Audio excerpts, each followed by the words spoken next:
We recently had the opportunity to visit Hobby Lobby for the first time. Here are 3 cute fall crafts we made using goodies that we found. Hi there, I'm Jane from Sustain My Craft Habit and welcome back to our channel.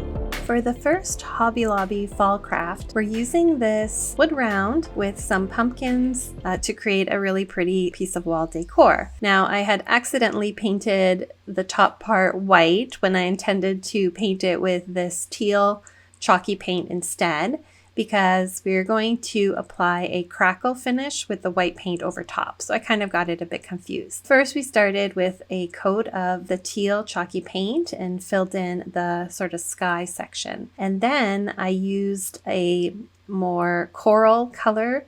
This is actually an acrylic paint, not a chalky paint, but you'll see, I painted the middle pumpkins or the middle pumpkin with this coral color, and then each of the other 2 pumpkins different shades. So one, this really lovely pumpkin orange, and then the other one, a yellow shade. You'll just want to take your time and use a smaller brush to get kind of into those grooves. But don't worry, because we're actually going to paint over those raised edges with some gold paint at the end. This color combination of the teal with the orange and yellow is really fresh and beautiful. And then I used a more fine tip brush to paint the stems of each of these pumpkins with some brown acrylic paint. Before moving on to the next step, we want to make sure that all the paint is completely dry. Okay, now it's time to do the crackle top layer, and we're going to do this in sections. I'm using the technique with the Elmer's white glue and simply spreading on a thin layer all the way across the blue section. And it's kind of important to work quickly with this because we want to apply that top coat before the glue completely dries. So that's what I'm doing here. I went back to my white chalky paint and with a soft bristled brush, gently applied a coat over top. The trick is here that once you put down your coat, you don't want to brush over it again because it will lift up that paint where you don't want it to. And now look how beautiful this crackle is forming when I apply a little bit of hot air to it. If you can also let it air dry and get a similar effect. But I just love the texture, and then you still see that teal blue peeking through from underneath. So next I repeated this crackle effect with each of the pumpkins, working one at a time just so that my glue didn't dry out as I went along. And then you can see that when we applied the white paint over top and crackled it, the crackle over the acrylic paint, which I used for the pumpkins, was a little bit finer, which actually gave it a nice contrast. After drying the crackled paint, I painted on some gold metallic paint on all those raised edges and around the outside border. This actually took about 2 coats of paint to make it look really nice and shiny. I recently started to craft with Chalk Couture's screen mesh stencils, and so I'm using a fall themed one here to apply a little phrase onto the sign.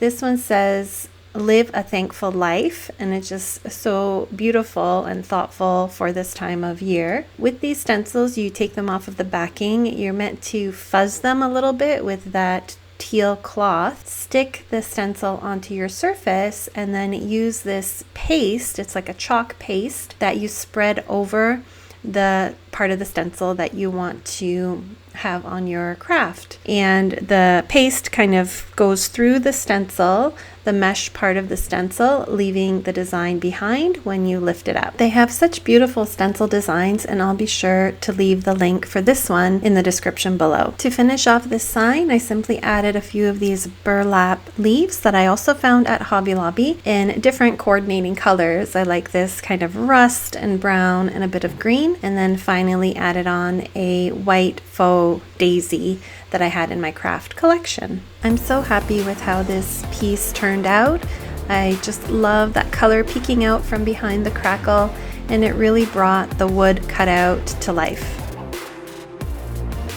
For the next craft, we're using this Hobby Lobby stacked wood pumpkin cutout. And I started by painting the whole thing with a coat of white chalky paint and then drying that completely. Now the idea was to decoupage on 3 different really pretty napkins in fall colors such as yellows, orange, and a bit of rust, kind of reddish color. I put down some Mod Podge, dried it, placed over the single ply of the napkin, and then ironed that on with a bit of parchment paper in the mini iron.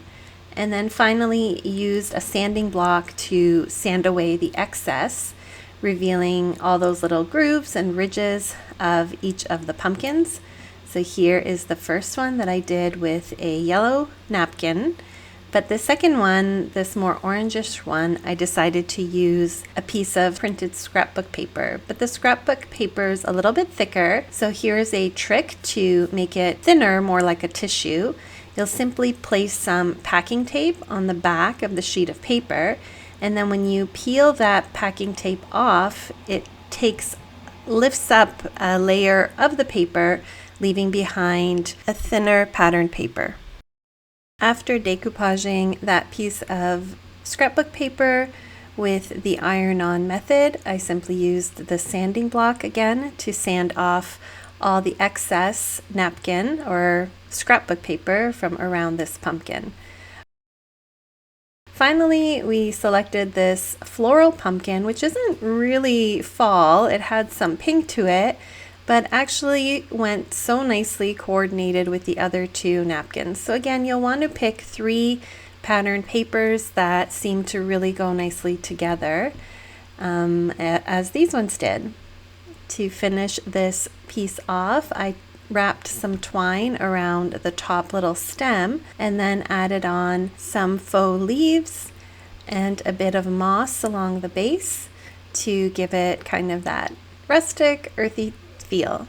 This piece turned out even better than I had imagined it, and it's just a nice kind of end of summer craft that transitions really beautifully into autumn. I started by painting the wood tag with 1 coat of white chalky paint just to create a nice neutral backdrop. And this tag I didn't find at Hobby Lobby, but at another craft store, I can't remember which one, and it's just like the perfect size for a door hanger.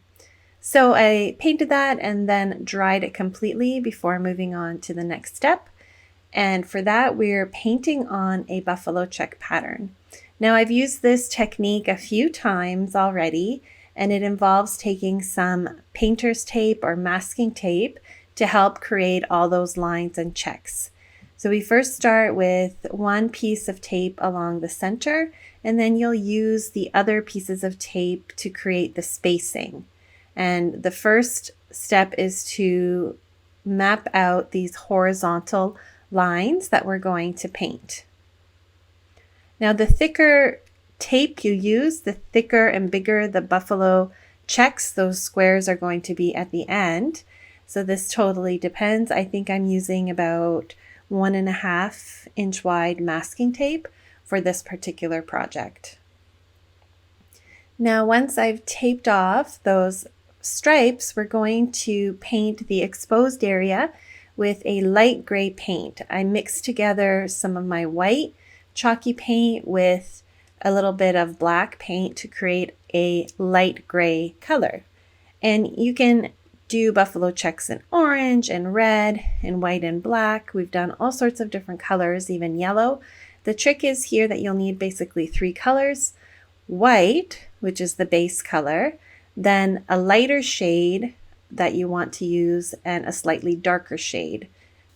With the lighter shade of gray that I mixed up, I painted in all these stripes basically. I know they look like squares here because of the palette slats, but this is meant to be horizontal gray stripes as the first step in painting the buffalo checks. After drying that light gray paint, it was time to remove the tape, and you'll see that we now have these nice, straight, evenly spaced gray stripes. We're actually going to reuse these pieces of tape in another step, so place them to the side somewhere where they won't get all tangled up.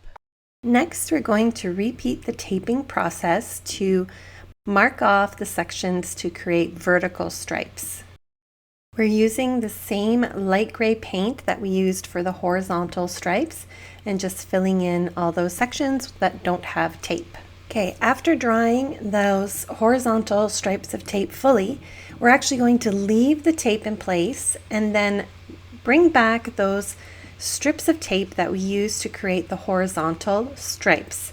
You're going to place them back where you had them originally, and you can kind of see it's the lighter sections of the board. Now in all the little exposed squares, we're going to add on the darker shade. In our case, it's a darker gray of whichever buffalo check color you want to use. Finally, we dry that completely, and then it's the moment of truth to make sure that our mapping worked out and it's looking good so far.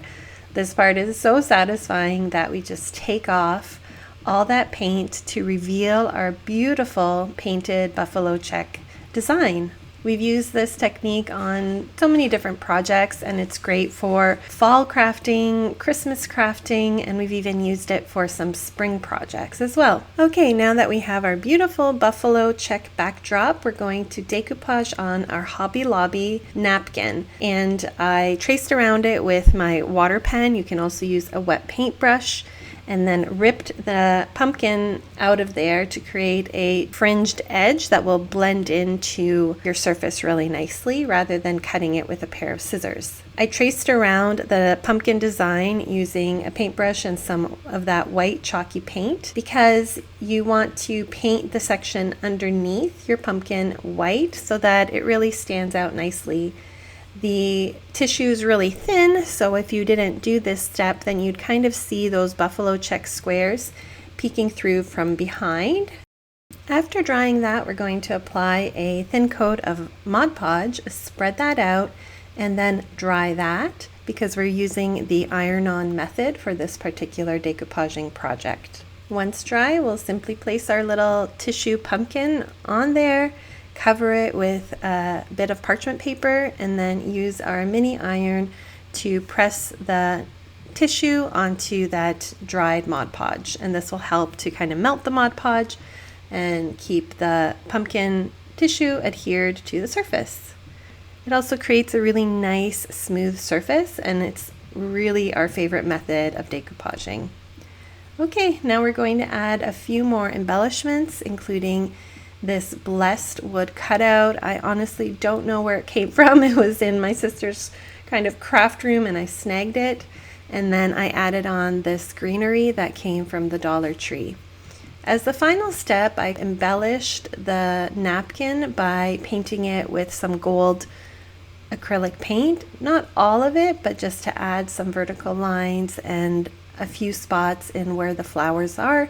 And you can really see that nice gold, those gold touches reflecting in this video here. And this is how that particular craft turned out with a few supplies, including our Hobby Lobby napkin. We hope you enjoyed these 3 fall-themed crafts with Hobby Lobby supplies as much as we enjoyed shopping for them. Let us know in the comments below which one is your favorite. Thanks so much for watching. See you again next week. Bye!